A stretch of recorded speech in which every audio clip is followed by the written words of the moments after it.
जितना कम बोलोगे तो फायदे में रहोगे, जितना ज़्यादा बोलोगे। एक गुरु का शिष्य बहुत ही बातूनी था। वो हर समय ही बोलता ही रहता था, पूरे दिन ही इधर उधर की बातें करता रहता था और भिक्षा मांगने के लिए जाता था तो हर रोज एक नई ही कहानी लेकर आता था और फिर आश्रम के दूसरों शिष्यों को सुनाता रहता और एक शिष्य से दूसरे शिष्य की बुराई करता रहता, चुगली करता रहता और दूसरों के सामने अच्छा बनने का प्रयास करता रहता और खुद के मुंह से ही खुद की तारीफ करता रहता था और हमेशा ही गुरु के सामने खुद को सबसे बुद्धिमान और उत्तम शिष्य साबित करने का प्रयास करता रहता था। वह खुद को सभी शिष्यों से अलग और श्रेष्ठ मानता था। उसका कहना था कि मैं एक अमीर घर का लड़का हूँ और अगर मैं चाहता तो एक आरामदायक और सुविधाओं से भरा जीवन जी सकता था, मगर मैं वो सब कुछ छोड़कर यहाँ आ गया क्योंकि मुझे स्वयं की खोज करनी है, खुद को जानना है, जीवन को जानना है। इसलिए मेरा त्याग सबसे बड़ा है। फिर एक दिन गुरु ने आश्रम के सभी शिष्यों को बुलाकर कहा कि आप सभी को अगले 1 माह तक कोई ना कोई एक संकल्प लेना है और इससे आपकी संकल्प शक्ति मजबूत होगी और आप में आत्म शक्ति का संचार होगा। आप सभी अपनी अपनी समर्थ के अनुसार कोई सा भी संकल्प ले सकते हैं और 1 माह से पूर्व आप में से जिस चीज का संकल्प टूटता जाए तो वो अपनी पुरानी दिनचर्या में वापस आ जाए। फिर सभी शिष्यों ने अपनी शक्ति के अनुसार छोटे बड़े संकल्प लिए और गुरु को अपने अपने संकल्प के बारे में बताकर वहां से चले गए। मगर वो बातूनी शिष्य सबसे अपने आप को अलग और बड़ा दिखाना चाहता था और इसीलिए वो सीधा गुरु की कुटिया में पहुंच गया और गुरु से बोला कि मैं कोई छोटा मोटा संकल्प नहीं लेना चाहता, बल्कि खुद की ही भांति एक बड़ा और महान संकल्प लेना चाहता हूँ। इसलिए कृपा करके आप ही मुझे बताएं कि मुझे क्या संकल्प लेना चाहिए। उस बातूनी शिष्य की ये बात सुनकर गुरु मुस्कुराए और कहने लगे कि क्या तुम मेरे द्वारा दिए गए संकल्प को पूरा कर पाओगे? क्या तुम्हारे लिए उसे पूरा करना संभव होगा? नहीं, वो तुम्हारे लिए संभव नहीं है। तुम उसे पूरा नहीं कर पाओगे, इसलिए तुम भी कोई संकल्प ढूंढ लो। फिर शिष्य ने कहा, नहीं गुरुदेव, आप मुझे जो भी संकल्प देंगे तो मैं उसे जरूर पूरा करूंगा, आप बताएं तो सही। गुरु ने कहा, चलो ठीक है, तो तुम अगले 1 माह तक चुप रहोगे, मुंह से एक भी शब्द नहीं निकालोगे, यही तुम्हारा संकल्प है। फिर शिष्य ने कहा कि गुरुदेव, ये भी कोई संकल्प है? ये तो बहुत ही आसान है, 1 माह तक चुप ही तो रहना है। कोई बड़ा संकल्प दीजिए जो मेरी योग्यता के लायक हो और जिसे पूरा करने में मुझे समस्या हो। फिर गुरु ने कहा, पहले तुम इस संकल्प को तो पूरा करके दिखाओ। फिर शिष्य ने गुरु की बात मान ली और वह उसी समय चुप हो गया और पलटकर कुटिया से बाहर चला गया।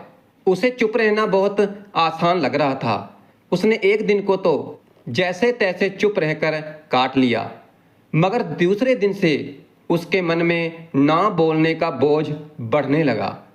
तीसरे दिन उसे बाहरीपन महसूस होने लगा और चौथे दिन उसके अंदर एक अजीब सी बेचैनी होने लगी, क्योंकि आसपास आश्रम के सभी शिष्य एक दूसरे से बात कर रहे थे। वो अपना पक्ष उनके सामने रखना चाहता था, उनकी बोलती बंद कर देना चाहता था, मगर उसका संकल्प उसके आगे आ रहा था। इसलिए वो पूरा दिन सिर्फ मुंह और आंखें बनाता रहता और इस तरीके से कुछ दिन और बीत गए और ना बोलने के कारण, क्योंकि वो कभी चुप नहीं रहा था, उस कारण वो शिष्य बीमार पड़ गया। उसका सिर फटा जा रहा था। उसका खाने पीने तक का भी मन नहीं कर रहा था। वो सिर्फ बोलना चाहता था और वह गुरु के पास गया और उनके सामने बैठकर लिखकर उन्हें बताया कि गुरुदेव, मैं बोलना चाहता हूँ। बिना बोले मुझे सांस नहीं आ रही है। मेरा दम घुटा जा रहा है। मैं अंदर ही अंदर पागल हुआ जा रहा हूँ। मैं क्या करूँ?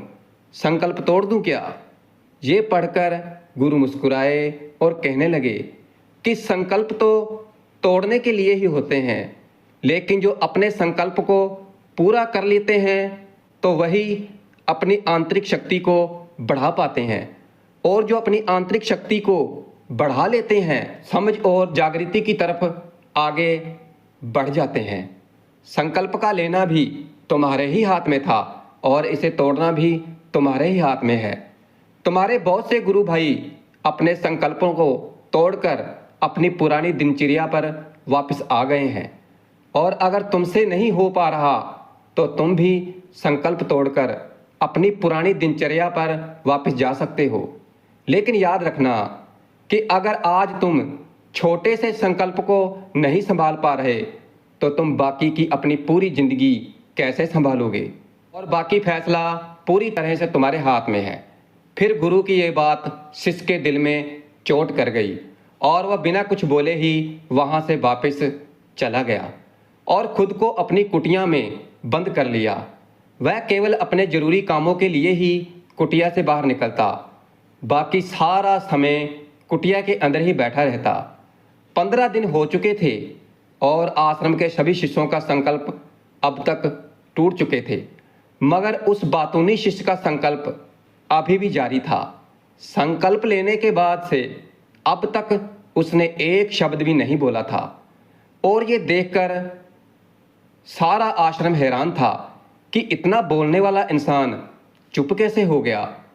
15 दिन बीतने के बाद वह दोबारा अपने गुरु के पास गया और लिखकर बताया, हे गुरुदेव, मैं बाहर से तो चुप हूँ, मगर मेरे भीतर बहुत सी आवाज़ें हैं, बहुत सी चीख पुकार और शिकायतें हैं।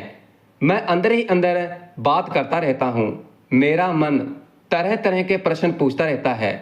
मैं बाहर से जितना मौन हूँ, भीतर से उतना ही शोर शराबे से भरा हुआ हूँ। मुझे शक तो हो रहा है, क्या मेरा संकल्प अभी भी जारी है?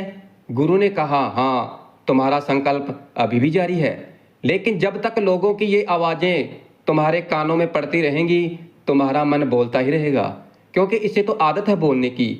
फिर तुम भले ही बाहर से चुप रहो, मगर तुम भीतर ही भीतर बोलते रहोगे। तुम्हें इन बातों से, इन आवाज़ों से दूर जाना पड़ेगा। फिर शिष्य गुरु को प्रणाम करके वहाँ से चला जाता है और सुबह होते ही अपनी कुटिया छोड़कर जंगल की तरफ चला जाता है।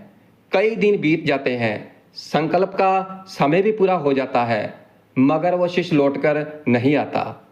आश्रम में सभी को डर था कि कहीं जंगली जानवरों ने उसे खा तो नहीं लिया, और इस बीच उसे ढूंढने की बहुत कोशिश की गई, लेकिन वो कहीं नहीं मिला। सभी गुरु भाइयों ने मान लिया था कि जंगली जानवरों ने उसे अपना शिकार बना लिया है, मगर गुरु को ऐसा नहीं लगता था। और फिर एक दिन आश्रम का एक शिष्य गुरु के पास आया और बोला कि गुरुदेव, उस बातूनी शिष्य के साथ क्या हुआ होगा? क्या जानवरों ने उसे मार दिया होगा? गुरु ने कहा कि हो सकता है जानवरों ने उसे अपना शिकार बना लिया हो, मगर उसके ना लौटने की एक वजह यह भी हो सकती है, शायद उसे वो मिल गया हो जिसके लिए वो गया था। शिष्य ने पूछा, गुरुदेव, क्या ज़्यादा बोलना इतना हानिकारक होता है? गुरु बोले कि इंसान के सारे दुखों में से एक दुख ये भी है कि वो कभी चुप नहीं रह सकता, हमेशा कुछ ना कुछ बोलता ही रहता है। सिर्फ हमारे बोलने के कारण ही हमारे ज़्यादा से ज़्यादा दुख पैदा होते हैं, और परिवार के अधिकतर झगड़ों की वजह हमारा बेमतलब बोलना ही होता है, क्योंकि हम में से कोई भी चुप नहीं रहना चाहता। हम तो सिर्फ सामने वाले को सुना देना चाहते हैं। जो भी हमारे मन में हो सब निकाल कर उसके मन में बिठा देना चाहते हैं। उसे समझाते हैं कि देख, तू गलत है और मैं सही, और आखिर ये कहाँ तक ठीक है, क्योंकि सामने वाला भी तो यही कर रहा है। और इसी तरह से सभी एक दूसरे की सड़ी गली बातों को ग्रहण कर रहे हैं और फिर समय के साथ उन्हीं बातों की परतों को उकेरते रहते हैं और एक दूसरे को सुनाते रहते हैं। और इस तरीके से सुनने और सुनाने का ये काम जिंदगी भर चलता रहता है। लेकिन इस नासमझी को हम खो देते हैं। अपना समय, अपना जीवन, अपनी समझ और सबसे महत्वपूर्ण वो कीमती पल जो जिए जा सकते थे, जिनको अनुभव किया जा सकता था, जिनमें आनंद को प्राप्त किया जा सकता था, मगर इसके बदले में हमें मिलता क्या है? कुछ नहीं। सब व्यर्थ और बर्बाद हो जाता है। इस पागलपन में हमने क्या खो दिया, इसका एहसास केवल कुछ ही लोगों को होता है। बाकी लोगों को जैसे उन्हें अपने आने का पता ही नहीं, उसी तरह उन्हें अपने जाने का भी पता नहीं चल पाता। शिष्य ने कहा कि फिर उसका समाधान क्या है? गुरु ने कहा, पूरी जागरूकता के साथ अपने विचारों को देखना यही एकमात्र तरीका है सारी मानसिक समस्याओं का। इसलिए वर्तमान में रहकर पूरी जागरूकता के साथ अपना काम करना जिंदगी में चमत्कारिक बदलाव ला देता है। और उस बातूनी शिष्य को आश्रम छोड़कर गए हुए लगभग 3 महीने का समय हो चुका था, मगर उसकी कोई खबर नहीं थी।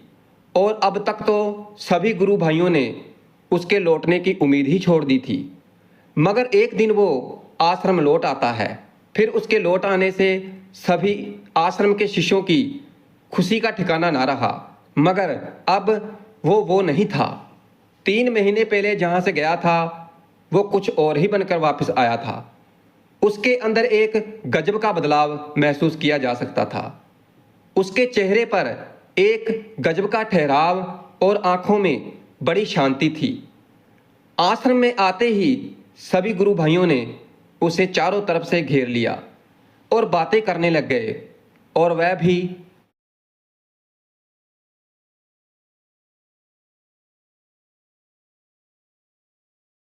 कि अब वह पहले जैसा उतावला बातूनी नहीं रह गया था। उसके मुंह से एक एक शब्द बहुत ही सुलझे हुए और संपूर्णता के साथ निकल रहे थे। थोड़ी देर तक गुरु भाइयों से बात करने के बाद वह शिष्य गुरु की तरफ चला गया। उसने गुरु के चरण छुए और कहा कि गुरुदेव, क्या मैं अभी भी मौन ही हूँ? क्या अभी भी मेरा संकल्प जारी है? फिर गुरु ने कुछ देर तक शिष्य की आंखों में बड़े ध्यान से देखा और कहा, हाँ, तुम अब भी मौन हो। तुम्हारे मुंह से एक भी शब्द निकल नहीं रहा है और तुम्हारा संकल्प अभी भी जारी है। शिष्य ने कहा, गुरुदेव, जब मैं आश्रम से गया था तो मैं मुंह से तो चुप था, मगर मेरे अंदर बहुत सी आवाजें थीं। मन में बहुत से प्रश्न थे और वो बंद नहीं हो रहे थे। तो मैं जंगल में और गहरा चला गया, इस उम्मीद के साथ कि वहाँ मुझे शांति मिलेगी और मेरे मन की बकबक कम हो जाएगी। लेकिन मैं जितना एकांत में जाता गया, मेरे अंदर की आवाज़ उतनी ही तेज होती गई। मेरे भीतर की और पुरानी से पुरानी आवाज़ मुझे सुनाई देने लगी। फिर जाकर मैंने महसूस किया कि मैं कितना गलत कर रहा था। जब मैं अपने परिवार वालों, दोस्तों और गुरु भाइयों को बुरा भला कहता था तो उस समय मुझे लगता था कि मैं सही कह रहा हूँ। और जब मैं गुरु भाइयों की एक दूसरे से चुगली करता था और उनका मजाक बनाता था, तब भी मुझे यही लगता था उनसे बेहतर हूँ और मैं सही कर रहा हूँ। लेकिन उस दिन मैंने पहली बार महसूस किया कि मैं कितना गलत बोलता था। काफ़ी दिनों तक ये आवाज़ें, ये शिकायतें मेरे अंदर चलती रही, मगर धीरे धीरे करके एक दिन ये सारी आवाज़ें मेरे अंदर से समाप्त हो गई। अब मैं भीतर से भी मौन हो गया हूँ, क्योंकि वहाँ उस जंगल में बाहर तो कोई बोलने वाला था नहीं और भीतर कोई आवाज़ शेष नहीं बची थी। मैं उस दिन पहली बार मौन का सही अर्थ समझ पाया था। मेरे चारों तरफ बहुत शांति थी। हालांकि अभी भी कुछ आवाज़ें आ रही थी जो पहले भी आती थी, लेकिन मैं उन्हें सुन नहीं पाता था। मगर अब वो सभी आवाज़ें मुझे स्पष्ट रूप से सुनाई दे रही थी। हवा के चलने की आवाज़, चिड़ियों के चहकने की आवाज़, पानी के बहने की आवाज़, भंवरों के गुनगुनाने की आवाज़, ये सभी आवाज़ें मैंने पहली बार पूरे होशपूर्वक सुनी। अपने चारों तरफ इतनी शांति मैंने पहले कभी महसूस नहीं की थी। तो इस शांति को भंग करने के लिए मैंने पहली बार अपने मुख से कुछ शब्द निकाले। मैं चिल्लाया कि हे परमात्मा, ये कैसे शांति है? सभी कुछ इस तरह शांत क्यों है? ऐसा क्या हो गया? लेकिन मेरे चिल्लाने के बाद भी वो शांति भंग नहीं हुई।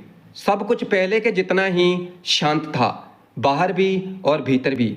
हे गुरुदेव, मैंने अपने गुरु भाइयों से बात की, मैंने आपसे बात की, मैं बोल रहा हूँ, मैं चल रहा हूँ, मैं सब कुछ देख रहा हूँ, लेकिन मैं अपने भीतर एकदम एकांत में हूँ, मानो मौन हूँ। भीड़ में होता हूँ तब भी भीतर से अकेला एकांत में होता हूँ। अब सब दिखाई देने लगा है और सब सुनाई देने लगा है। फिर गुरु ने कहा कि जब तक हम बाहर की तरफ बोलते रहेंगे तो अंदर शांति नहीं रहेगी। जिस दिन हम भीतर की तरफ मुड़ जाएंगे फिर बाहर हमारे मुख से कुछ भी नहीं निकलेगा, हम शांत ही रहेंगे। दुनिया में जितनी भी बुराइयां हैं ज़्यादातर हमारे बोलने से ही उत्पन्न होती हैं, क्योंकि हम चुप रहना ही नहीं चाहते और हम जितनी ज़रूरत है तो उससे ज़्यादा ही बोलते हैं। हम सामने वाले की बात सुनना ही नहीं चाहते, बल्कि उसकी बोलती बंद कर देना चाहते हैं, उसे समझा देना चाहते हैं कि मैं कौन हूँ और दिखा देना चाहते हैं उसे अपनी सामर्थ्य। और फिर बस यही हमारी ज़िंदगी का मकसद बनकर रह जाता है। हमारी सारी ऊर्जा इस व्यर्थ के बोलने में बर्बाद होती रहती है। ऐसे ही पति पत्नी का जीवन दुखों से भर जाता है, जो हमेशा एक दूसरे को सुनाने में लगे रहते हैं और कभी भी एक दूसरे को सुनना ही नहीं चाहते, समझना ही नहीं चाहते। और चुप रहना तो उन्होंने कभी सीखा ही नहीं, क्योंकि चुप रहना उन्हें छोटा महसूस करवाता है। दुनिया की सभी लड़ाइयों का कारण हमारा बोलना ही है, इसलिए हमें सिर्फ उतना ही बोलना चाहिए जितनी ज़रूरत हो, क्योंकि फालतू का बोलना ऊर्जा को नष्ट करता है और ये बोलना ही हमें कभी अपने भीतर की ओर लौटने नहीं देता, क्योंकि ये हमें बाहर की ओर खींच कर रखता है, बाहर का ही होकर रह जाता है। इस संसार के अलावा और अगर अपने भीतर के संसार की तरफ जुड़ना है तो इस मुंह को बंद ही रखना चाहिए। इसीलिए जितने भी महात्मा हुए हैं, ज्ञानी हुए हैं, तो एकांत की तरफ भागे हैं, ताकि उन्हें ज़्यादा बोलना ना पड़े, ज़्यादा सुनना ना पड़े। वो एकांत में रहे और शांत रहे और इसीलिए आसानी से भीतर की यात्रा कर पाए। लेकिन अगर कोई चाहे तो वो इस संसार में रहकर भी, एकांत में रहकर भी शांत रह सकता है, लेकिन इसके लिए उन्हें अपनी ऊर्जा बचानी होगी, जिसे वो अब तक अपने व्यर्थ के शब्दों में बर्बाद कर रहे थे।